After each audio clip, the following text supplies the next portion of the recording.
Inversion क्या होता है? सब लोग ध्यान दीजिएगा। हैव अ लुक एवरीबॉडी, है ना? What is inversion?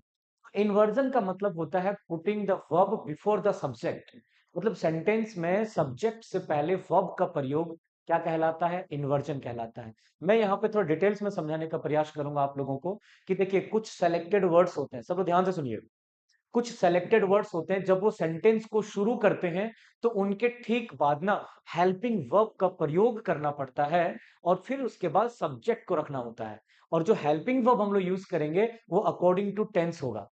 इसी को हम लोग इन्वर्जन कहते हैं, जिसमें सब्जेक्ट से पहले हेल्पिंग वर्ब का प्रयोग होता है। लेकिन ऐसा कब होता है?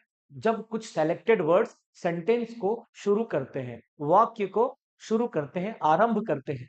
ठीक है ना? तो वही कह रहे हैं कि वर्ब को सब्जेक्ट के पहले प्रयोग करना इन्वर्जन कहलाता है।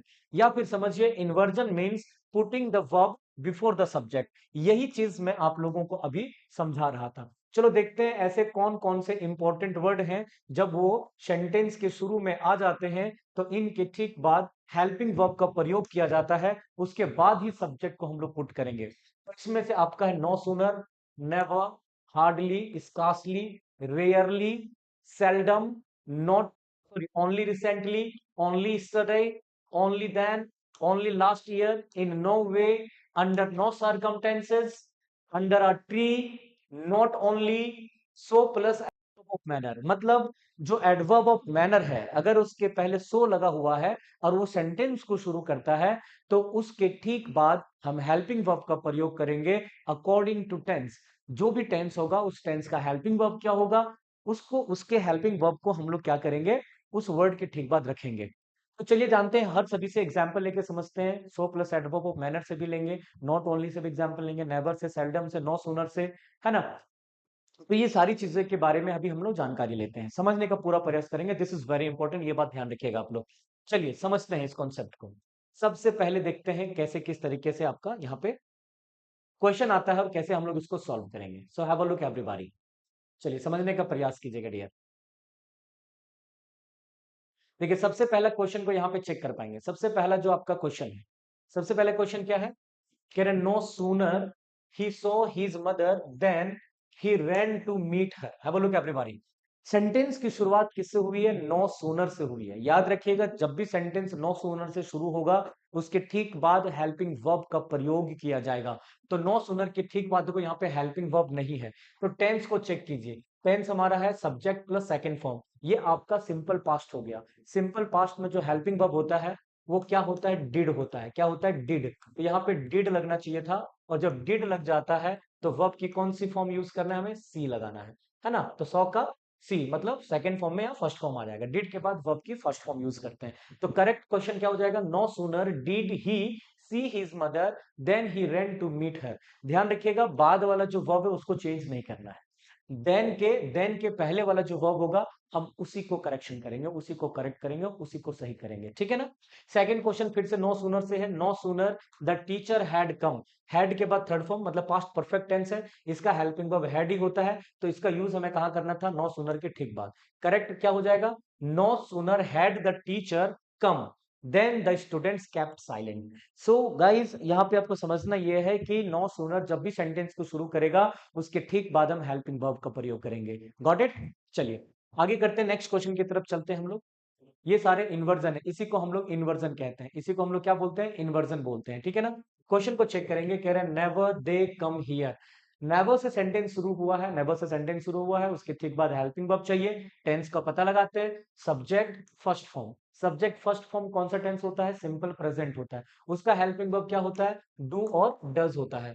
डज आपका सिंगुलर होता है, डू आपका प्लूरल होता है। तो दे हमारा क्या है? प्लूरल। तो यहाँ पे क्या लगेगा? डू लगेगा। करेक्ट आंसर क्या हो जाएगा? Never do they come here. Second question है seldom it rains here. Question seldom से शुरू हुआ है, ठीक बाद हेल्पिंग वर्ब लगेगा। टेंस लगाते हैं, सब्जेक्ट के बाद वर्ब की फिफ्थ फॉर्म मतलब एस या ईएस वाला लगा हुआ है, मतलब सिंपल प्रेजेंट टेंस है। इसमें भी हेल्पिंग वर्ब जो हमारा होता है डू या डज होता है। डज सिंगुलर के लिए, डू हमारा प्लूरल के लिए। तो इट हमारा जो है वो क्या है? सिंगुलर है, मतलब यहाँ पे क्या लगेगा? डज लगेगा। क्या लगेगा? डज। और डज के बाद क्या लगाते हैं? वर्ब की फर्स्ट फॉर्म। तो यहाँ पे रेन्स नहीं आएगा, यहाँ पे क्या लग जाएगा? रेन लग जाएगा। Seldom does it rain here, this is the right one. Got it? तो ये कॉन्सेप्ट है, इस कॉन्सेप्ट को आपको समझना है। अगला क्वेश्चन है only yesterday he got the job.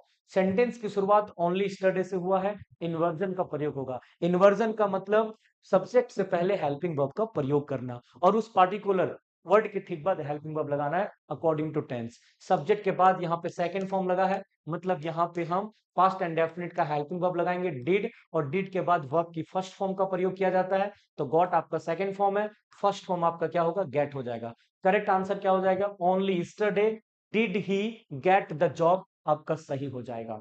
ये है आपका इन्वर्जन, ये आपका क्या है, इन्वर्जन है। Got it. तो इन्वर्जन को समझिए, एडवर्ब चैप्टर में ये बहुत ही इंपॉर्टेंट पार्ट आपका होता है। चलते हैं नेक्स्ट कॉन्सेप्ट की तरफ चलते हैं। अगला क्वेश्चन यहां पर भी दे रखा है, चलिए देखते हैं अगला क्वेश्चन क्या है, समझते हैं। अब लुक एवरीबॉडी, अगला क्वेश्चन हमारे यहाँ पे नॉट ओनली से, सॉरी, अंडर अ ट्री से है। तो जब भी अगर कोई क्वेश्चन अंडर अ ट्री से शुरू होगा, उसके ठीक बाद हेल्पिंग वर्ब का प्रयोग करेंगे according to tense. Under a tree आया हुआ है, इसके बाद एन ओल्ड मैन वॉज। अब ये आपका पास्ट कॉन्टिन्यूअस टेंस का है, पास्ट कॉन्टिन्यूअस टेंस का हेल्पिंग वर्ब ऑलरेडी दिया रहता है हर फॉर्मेट में, तो वॉज को हमें यहाँ पे लगाना है।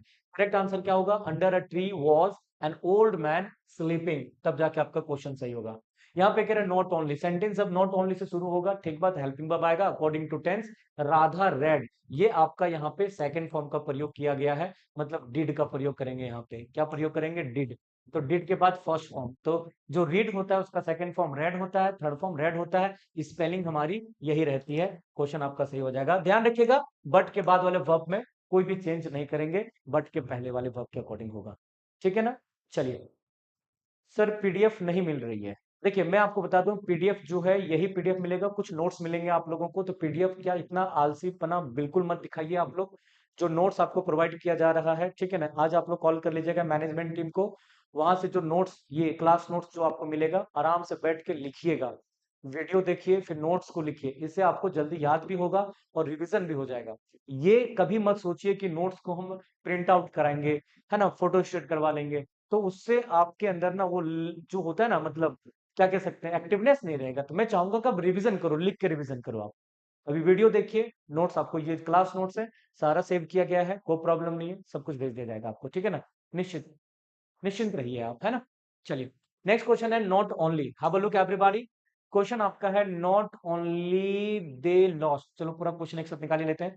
क्वेश्चन कह रहे हैं यहाँ पे नॉट ओनली, नॉट ओनली से शुरू हुआ है, दे के बाद सेकंड फॉर्म लॉस्ट लगा हुआ है, मतलब पास्ट एंड डेफिनिट टेंस होगा, डिड लगेगा, डिड के साथ वर्ब की फर्स्ट फॉर्म, यहाँ पे लूज लग जाएगा, लॉस्ट खत्म हो जाएगा। Not only did they lose their goods, but they also lost their patience. देखो यहाँ पर भी लॉस्ट आया, लेकिन चेंज नहीं करेंगे, मैंने कहा है कि बट के बाद वाला वर्ब को चेंज नहीं करना है। ठीक है। चलिए, अगला क्वेश्चन आपका है यहाँ पे सो प्लस वेल, मतलब add, so plus adverb of manner से अगर क्वेश्चन शुरू होता है, तो उसके ठीक बाद हेल्पिंग वर्ब लगना चाहिए according to tense. Subject plus second form लगा हुआ है, ये गलत है, इसी के पे फर्स्ट फॉर्म लगेगा। क्यों लगेगा, क्योंकि मैं यहाँ पे क्या लगाने वाला हूँ, डिड, और डिड के बाद वर्ब की कौन सी फॉर्म लगेगी, फर्स्ट फॉर्म लगेगी। सो प्लस रूडली, है ना, यहाँ पे adverb, so plus adverb of manner, कैसा बिहेव किया, रूडली बिहेव किया। तो एक्चुअली एडवर्ब ऑफ मैनर को पहचानने का तरीका क्या है, हाउ से हम क्वेश्चन करते हैं, ठीक है ना, हाउ से क्वेश्चन करते हैं। तो so rudely, subject plus second form, तो सब्जेक्ट प्लस सेकंड फॉर्म गलत है, यहाँ पे फर्स्ट फॉर्म आएगा बिहेव, और क्या लगा देंगे हम लोग, डिड, डिड के बाद कौन सी फॉर्म, फर्स्ट फॉर्म। क्वेश्चन आपका सही हो जाएगा, क्वेश्चन आपका सही हो जाएगा।